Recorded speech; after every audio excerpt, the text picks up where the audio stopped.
নমস্কার বন্ধুরা, সবাই কেমন আছো? আশা করছি সবাই ভালো আছো। আমিও ভালো আছি। কয়েকদিন একটু অসুবিধার জন্য তোমাদের সামনে আসতে পারিনি ভিডিও নিয়ে।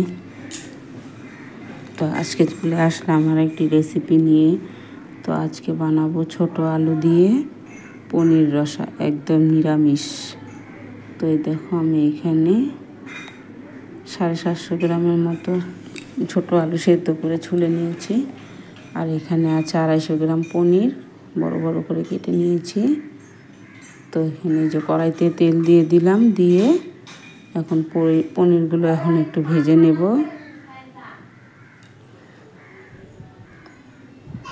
তো বন্ধুরা, ভিডিওটি কেউ স্কিপ করে দেখো না, সম্পূর্ণ ভিডিওটি দেখো। সম্পূর্ণ ভিডিওটি দেখার অনুরোধ রইল।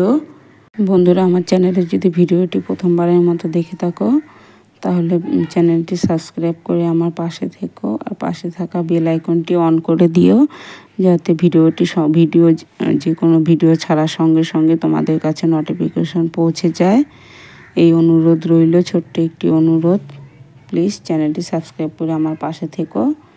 তো বন্ধুরা, আমি পনিরটা নুন আর হলুদ দিয়ে ভেজে নিয়েছি। ওই তেলের মধ্যেই আলুটা ভেজে নিয়েছি। ওর মধ্যে একটু নুন দিয়েছিলাম, হলুদ দিয়ে আর তো আলুটা ভেজে তুলে নিচ্ছি। তো যে কড়াইতে তেল রয়েছে, ওই তেলের মধ্যে আরও কিছুটা তেল দিয়ে দিলাম, দিয়ে জিরে তেজপাতা ফোড়ন দিলাম, দিয়ে এখানে যে জিরা, আদা, লঙ্কা বাটা ছিল, হলুদ, সব মিলিয়ে একসঙ্গে গুলিয়ে নিয়েছিলাম। তো এই মশলাটা দিয়ে দিলাম। মশলাটা দিয়ে কিছুক্ষণ কষিয়ে নেব। দেখো, পনির আর আলু ভেজে রেখেছি। তো মশলাটা আমি এখন খুব ভালো করে কষিয়ে নেব।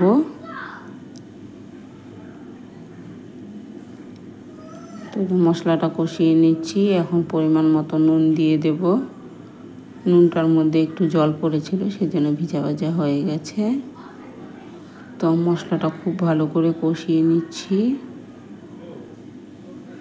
বন্ধুরা, ভিডিওটি যদি ভালো লাগে তাহলে অবশ্যই লাইক কমেন্ট করো। তো মশলাটা কষানো হয়ে গেছে। আমি এখন এই যে ভেজে রাখা আলু দিয়ে দিলাম। তো আলুটা আমার কাছে একটু কম কম মনে হলো, তাই আবার একটা আলু কেটে ভেজে দিয়ে দিয়েছি। তো আলুটা মশলার সঙ্গে খুব ভালো করে কষিয়ে নিয়ে এখন পরিমাণ মতো ঝোলের জন্য জল দিয়ে দিব। দিয়ে এখন এই যে নাড়াচাড়া করে মশলার সঙ্গে ঝোলের সঙ্গে মিলিয়ে নিলাম। নিয়ে ঝোলটা খুব ভালো করে ফুটিয়ে নিয়েছি। এখন এই যে ভেজে রাখা পনিরটা দিয়ে দিলাম। দিয়ে এখন আরও কিছুক্ষণ ফুটিয়ে নেব।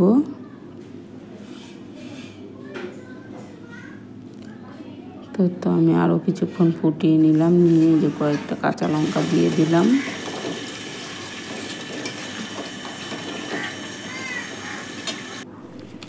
তো এই যে ভালো করে ফুটিয়ে নিয়েছি। এখন একটু গরম মশলা গুঁড়ো দিয়ে দিলাম। দিয়ে একটু নাড়াচাড়া করে মিশিয়ে নিয়ে তারপরে নামিয়ে নেব। আমি একটু ঝোলটা একটু পাতলা পাতলাই রাখবো,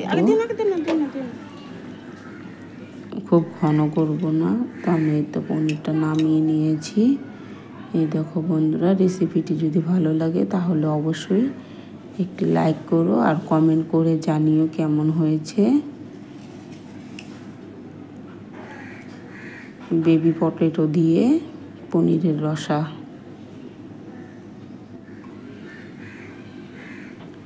বন্ধুরা, ভিডিওটি এতক্ষণ দেখার জন্য অসংখ্য ধন্যবাদ সবাইকে। আর তোমরা আমার ভিডিওতে যে এত সুন্দর সুন্দর কমেন্ট করো, সেই জন্য অসংখ্য ধন্যবাদ। বন্ধুরা, ভিডিওটি যদি ভালো লাগে তাহলে বন্ধু বান্ধবদের কাছে শেয়ার করে দিও।